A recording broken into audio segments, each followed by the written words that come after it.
Jemaat yang dikasih Tuhan, sebelum kita membaca dan merenungkan firman Tuhan, mari kita berdoa untuk memohon bimbingan Roh Kudus. Kita berdoa.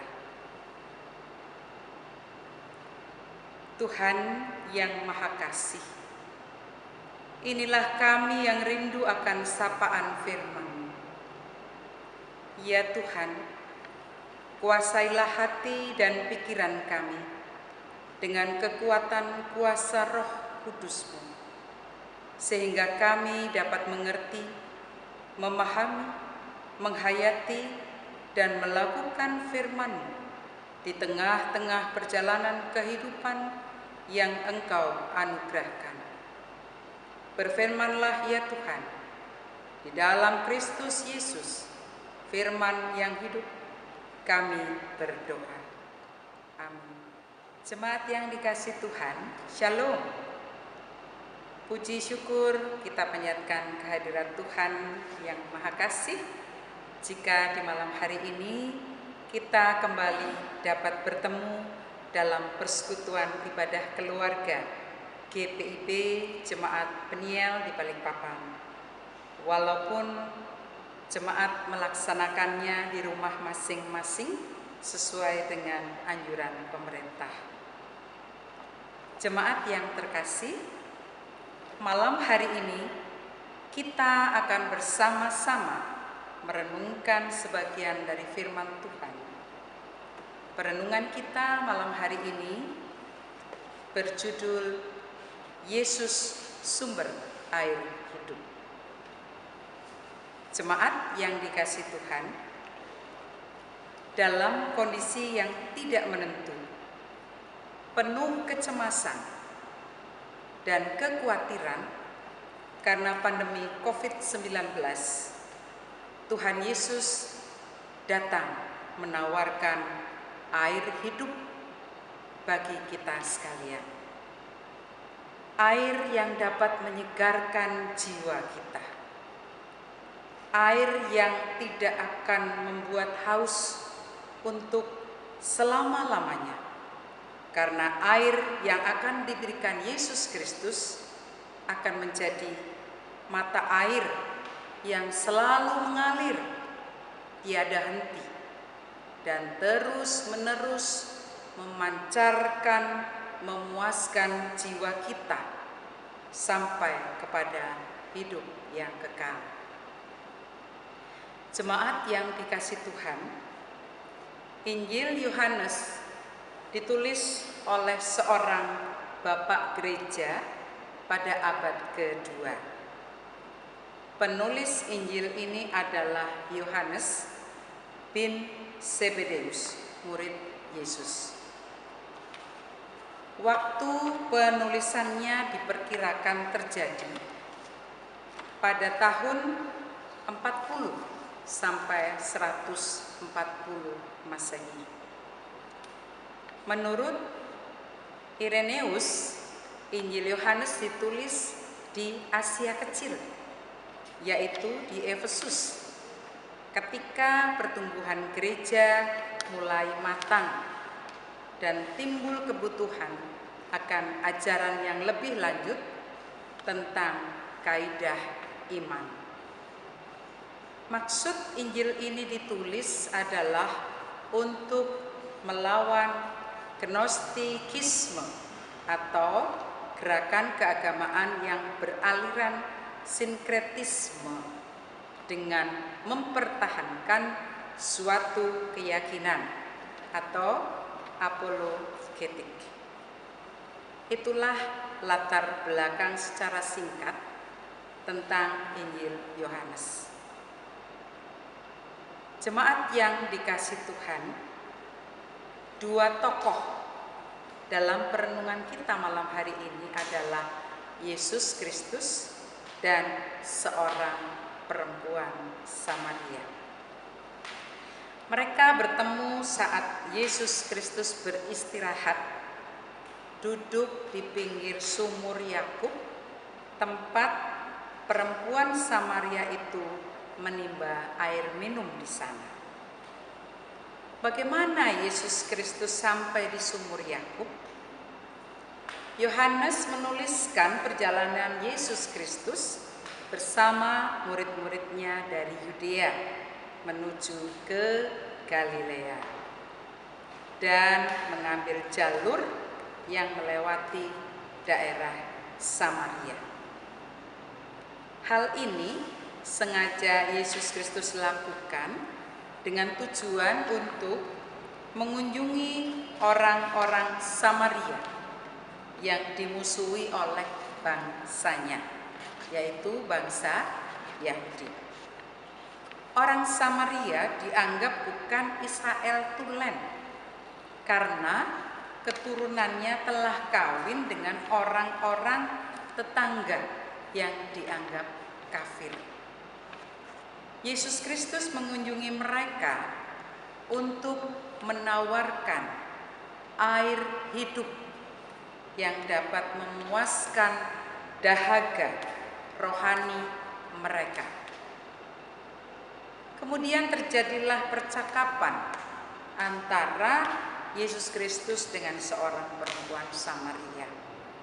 Dan dalam percakapannya itu, Yesus Kristus menawarkan air hidup kepadanya.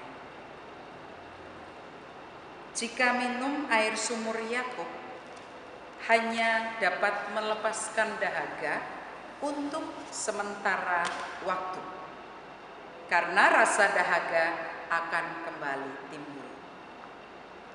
Namun, air hidup yang ditawarkan oleh Yesus Kristus sifatnya bukan sementara, melainkan sekali minum akan menjadi mata air yang terus-menerus memancar sampai kepada kehidupan kekal. Jemaat yang dikasihi Tuhan, tawaran Yesus Kristus kepada perempuan Samaria ini merupakan tawaran kasih Allah yang diungkapkan kepada semua orang tanpa membedakan suku, gender, dan status.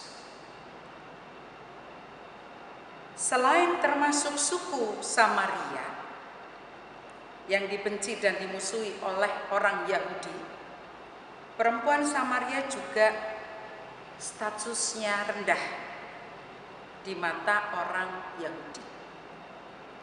Sehingga percakapan Yesus Kristus dengan perempuan Samaria dianggap tidak sejalan dengan tradisi-tradisi saat itu. Sebab orang Samaria dianggap rendah dan orang Yahudi selalu menghindari kontak langsung dengan orang Samaria. Selain itu, perempuan yang diajak bercakap-cakap dengan Yesus Kristus notabene bukan perempuan yang baik-baik, bukan perempuan terhormat. Kehidupannya penuh aib dan dosa, sehingga menurut orang Yahudi hal ini dianggap tidak pantas berbicara dengan seorang rabi atau guru. Jemaat yang dikasihi Tuhan, dosa menyebabkan kekosongan dalam hidup perempuan Samaria.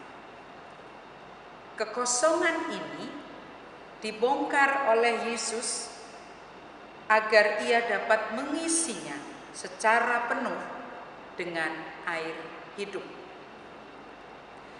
Perempuan ini mengalami kekosongan kasih sejati. Ia mencari kasih melalui 5 pernikahannya yang gagal. Namun, akhirnya ia terdampar dalam suatu hubungan bebas yang juga tanpa kasih.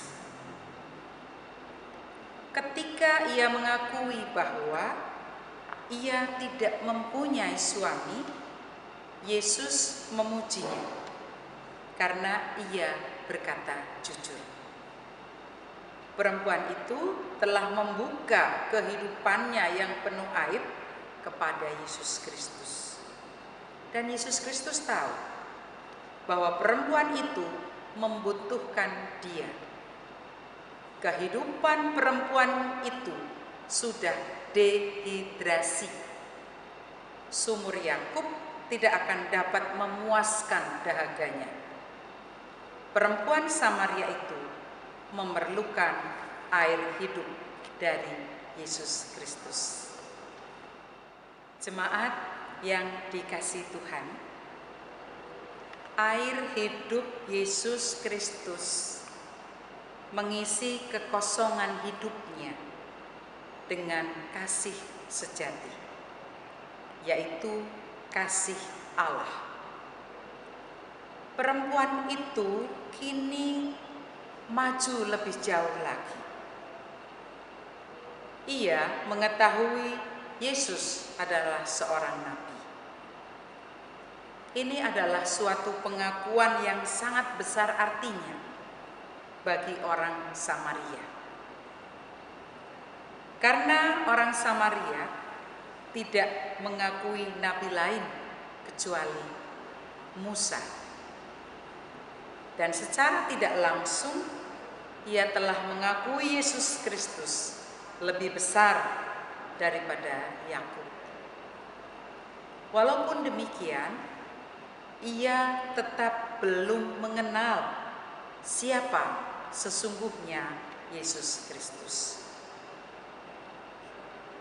Jemaat yang dikasihi Tuhan, seiring dengan ketidakjelasannya tentang penyembahan kepada Allah, Yesus Kristus membimbing untuk menyadari bahwa menyembah Allah bukan soal tempat, tetapi yang lebih penting adalah pengenalan akan Allah. Penyembahan dalam pengenalan akan Allah adalah penyembahan dalam roh dan kebenaran. Artinya, hanya orang-orang yang rohnya sudah diperbarui roh Allah yang dapat menyambut kebenaran yang Yesus Kristus beritakan. Penyembahan kepada Tuhan itu bukan dengan sesajen, bukan juga dengan menyogok Tuhan dengan harta benda, dan bukan dengan kemunafikan. Tetapi penyembahan yang benar adalah menghidupi kebenaran Tuhan dan hidup bersama Tuhan. Jemaat yang dikasihi Tuhan, di masa pandemik virus COVID-19 ini ada banyak pergumulan, perjuangan, tantangan hidup yang beruntun harus kita hadapi. Itu membuat kita haus dan dahaga.